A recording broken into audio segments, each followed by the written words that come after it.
नमस्कार friends, finance की बातें यूट्यूब चैनल में आपका स्वागत है। आज का वीडियो एक सीरीज का पार्ट है जिसमें हम सिबिल स्कोर के बारे में समझने की कोशिश कर रहे हैं। इस सीरीज में ऑलरेडी सिबिल के ऊपर मैं 2 वीडियोस बना चुका हूं। पहले वीडियो में मैंने आपको सिबिल स्कोर का पूरा कंसेप्ट डिस्कस किया था कि बेसिकली सिबिल स्कोर होता क्या है। जब भी आप कोई लोन या क्रेडिट कार्ड लेने के लिए जाते हैं तो आपका सिबिल स्कोर चेक क्यों किया जाता है, लो स्कोर का क्या मतलब है, हाई स्कोर या गुड स्कोर के क्या बेनिफिट्स है। उसके बाद दूसरे वीडियो में मैंने आपको सिबिल की ही ऑफिशियल वेबसाइट से आपका सिबिल स्कोर और आपकी सिबिल रिपोर्ट जनरेट करना समझाया था, वो भी फ्री में बिना कोई चार्जेस पे किए। तो अगर आपने ये दोनों पिछले वीडियोस नहीं देखे हैं तो उन्हें जरूर देख लें, अदरवाइज हो सकता है कि आप कोई इंपॉर्टेंट इंफॉर्मेशन मिस कर दें। आज के इस वीडियो में हम समझेंगे कि किस तरह से सिबिल आपका स्कोर कैलकुलेट करता है और वो कौन कौन से फैक्टर्स हैं जिन पर आपका सिबिल स्कोर बेसिकली डिपेंड करता है। इंडिया में बहुत सी अलग अलग क्रेडिट इंफॉर्मेशन कंपनीज हैं जिनका स्कोर अलग अलग होता है,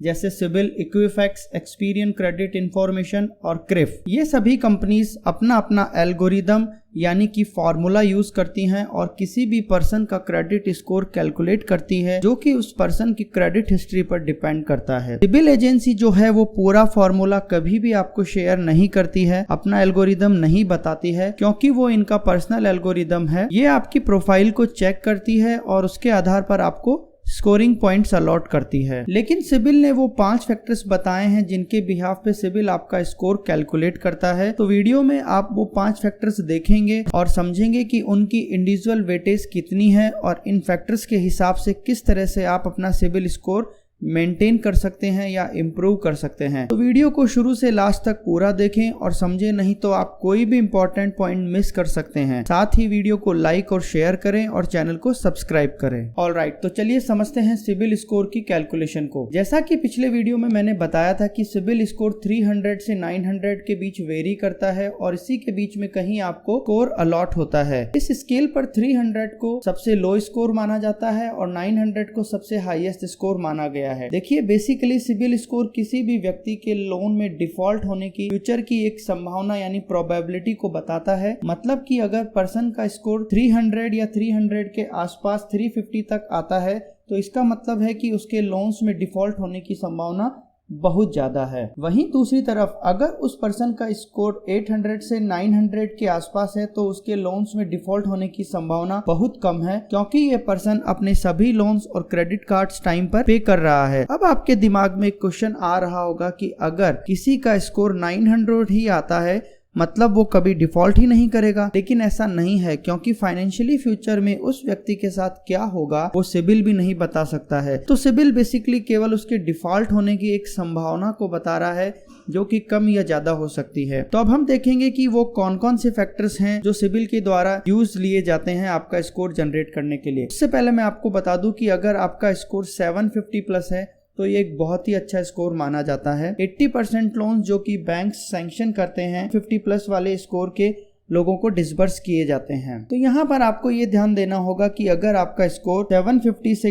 कम है तो आप कोशिश करें कि उसे 750 के आसपास लाएं, और अगर आपका स्कोर ऑलरेडी 750 के आसपास है तो उसे 800 प्लस लाने की कोशिश करें, क्योंकि आने वाले समय में बैंक्स और एनबीएफसीज आपसे आपका स्कोर 800 प्लस डिमांड करने वाले हैं। तो अगले वीडियो में मैं आपको बताऊंगा कि आप किस तरह से अपना स्कोर 750 प्लस इंप्रूव कर सकते हैं, या आपका स्कोर ऑलरेडी 800 के आसपास है तो कैसे उसे आप मेंटेन कर सकते हैं। तो चलिए अब इन फैक्टर्स के वेटेज को क्विकली समझ लेते हैं। तो मेनली ये 5 फैक्टर्स हैं जिन पर आपका सिबिल स्कोर कैलकुलेट होता है। तो आप इस ग्राफ के थ्रू देख रहे हैं कि पास्ट हिस्ट्री को सबसे ज्यादा 35% का वेटेज दिया गया है जो कि रेड कलर में डिनोटेड है। क्रेडिट मिक्स जिसे कि 15% का वेटेज दिया गया है। एज ऑफ क्रेडिट को 10% का वेटेज दिया गया है। यूटिलाइजेशन ऑफ क्रेडिट को यहाँ पर 20% का वेटेज दिया गया है, और उसके बाद सबसे आखिर में अदर फैक्टर्स को 20% का वेटेज दिया गया है। तो सबसे पहले हम पास्ट हिस्ट्री को समझते हैं जो कि आपके वेटेज को 35% कंप्राइज करता है। पेमेंट हिस्ट्री, इसका मतलब है कि आप अपने लोन्स की रीपेमेंट किस तरह से करते हैं। जो भी आपने लोन्स ऑलरेडी ले रखे हैं, अगर आप उन्हें टाइमली पे कर रहे हैं तो इससे आपका स्कोर बहुत ही अच्छा कैलकुलेट होगा। Number 2, default history.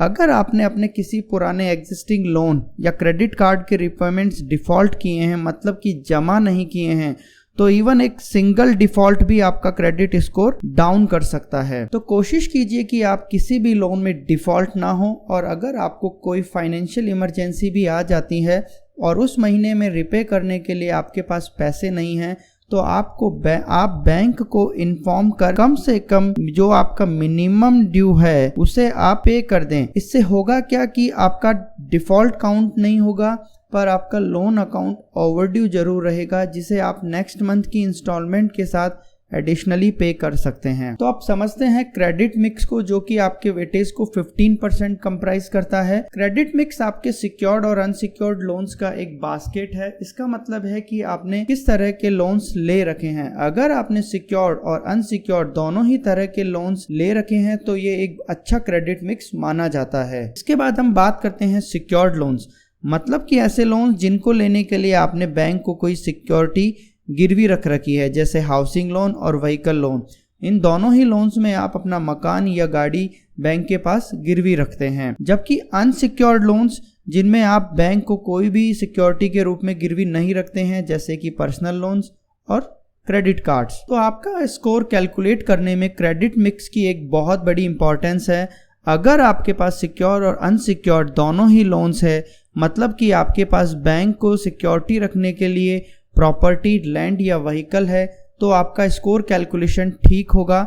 वहीं अगर आपके पास सिर्फ 4-5 अलग अलग बैंकों के क्रेडिट कार्ड्स ही लिए हैं, मतलब बैंक को देने के लिए आपके पास कोई भी सिक्योरिटी नहीं है, तो आपके स्कोर पर एक नेगेटिव इम्पैक्ट जरूर पड़ेगा। अक्सर मैंने नोटिस किया है कि बहुत से लोग, ज़्यादातर यूथ, केवल अनसिक्योर्ड लोन्स यानी कि पर्सनल लोन और क्रेडिट कार्ड पर ही फोकस करते हैं, जो कि फाइनेंस के नज़रिए से ठीक नहीं है। चलिए इसके बाद हम समझते हैं एज ऑफ क्रेडिट को, जो कि आपके स्कोर में 10% का वेटेज है। इसका मतलब है कि आपके लोन अकाउंट या क्रेडिट कार्ड जितने पुराने होंगे उतनी ही पुरानी आपकी रिपेमेंट हिस्ट्री को शो करेंगे, जो कि आपके स्कोर कैलकुलेशन में एक पॉजिटिव इम्पैक्ट डालेगा। मतलब कि आपको अपने पुराने क्रेडिट कार्ड्स को बंद नहीं करना चाहिए और नए क्रेडिट कार्ड्स के लिए अप्लाई नहीं करें। अक्सर मैंने नोटिस किया है कि यूथ पुराने कार्ड्स को बंद कर नया कार्ड जो कि ज्यादा लिमिट का मिल रहा है उसके लिए अप्लाई कर देते हैं, जो कि सही नहीं है। इससे होगा क्या कि आपको ज्यादा लिमिट का क्रेडिट कार्ड तो मिल जाएगा, लेकिन आपकी जो पुराने कार्ड की क्रेडिट हिस्ट्री एक बिल्ट हुई है वो टोटली पूरी तरह से वैनिश हो जाएगी। दूसरा, आपको कम समय में ज्यादा लोन्स के लिए भी अप्लाई नहीं करना चाहिए।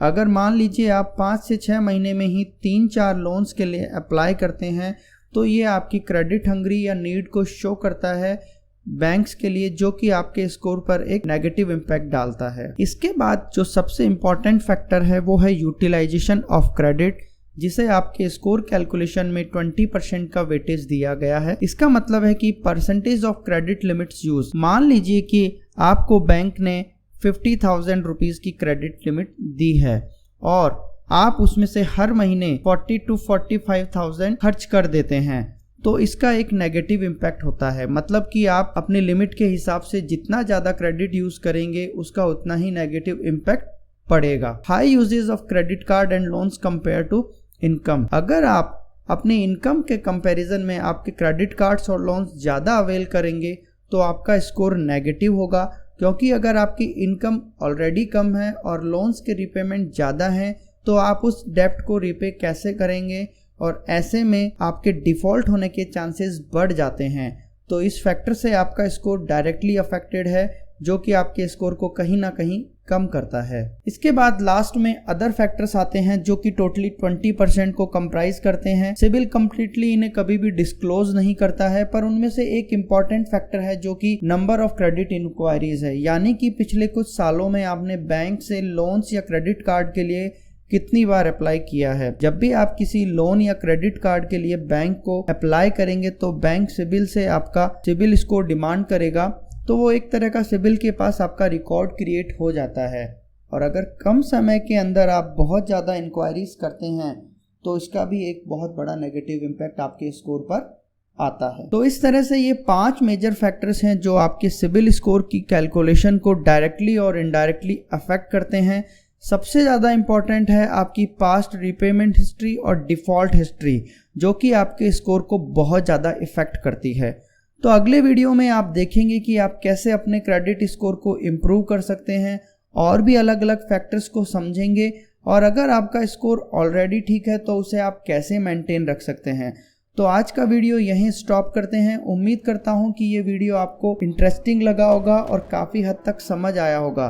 तो वीडियो को लाइक और शेयर करें, अपने फ्रेंड्स और रिलेटिव्स के साथ शेयर करें ताकि वो भी इस इन्फॉर्मेशन का फ़ायदा ले सकें। और हाँ, चैनल को सब्सक्राइब ज़रूर करें। Thanks for your time. जय हिंद, जय भारत।